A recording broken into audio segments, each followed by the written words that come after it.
Ketika ada berita di media untuk menjadi dirut BUMN bisa membayar 25 miliar, ini adalah sebuah nilai untuk jual beli jabatan direksi BUMN. Hal ini mengejutkan. Segitu parahnya kah korupsi di BUMN? Kembali pernyataan seperti ini akan menggugah rasa nasionalisme sebagian warga negara yang NKRI. Namun yang mencintai buta pemimpin tertinggi dan yang kagum dengan pejabat serba bisa akan biasa-biasa saja membaca berita tersebut. Sungguh, kalian, wahai warga Wakanda, di mana sih nurani kalian itu? Pandora Papers, BUMN banyak yang bangkrut, ekonomi tidak tumbuh baik, neraca perdagangan minus, tekor dibanding dengan negara Tiongkok yang dipuja-puja. Sumber daya alam habis dikeduk, pejabat berbisnis, APBN tekor 800 triliun di tahun 2022 nanti. Kalian masih berkata kadrun pasti yang anti pemerintah yang paling salah. Segitu gampangnya Anda digeser matanya, bukan melihat kesalahan pejabat penguasa, malah bisa dialihkan dengan buzzer urusan yang salah yang lainnya, yaitu kadrun. Biasa itu di dalam strategi sebuah pemerintahan, punya scapegoat itu biasa, punya pengalihan isu itu biasa. Namun kalau Anda seorang patriotik nasionalis, faham bernegara, tidak akan goyang cara melihat benar dan salahnya.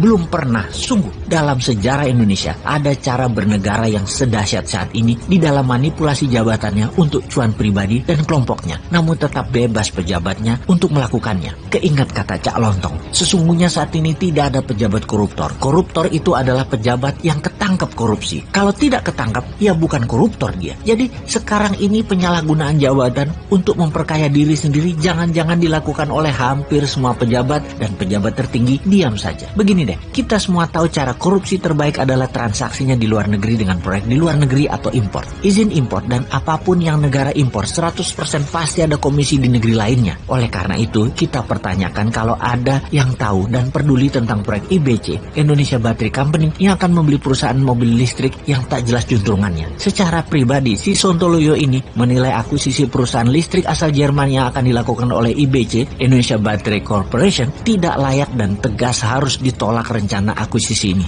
Maaf, siapa juga gue ya? Perusahaan tersebut yakni Street Scooter yang akan diakuisisi oleh Odin Otomotif, perusahaan yang didirikan di Luxembourg. Banyak hal yang janggal dengan pembelian senilai 170 juta dolar tersebut, apalagi kalau bertujuan untuk membangun ekosistem kendaraan listrik dalam negeri. Mobil listrik itu banyak pemainnya, kenapa nggak yang nama besar sekalian? Kalau nama kecil atau nggak jelas, di dalam negeri juga banyak pemainnya. Kasih duit 2,5 triliun, langsung jalan itu perusahaan.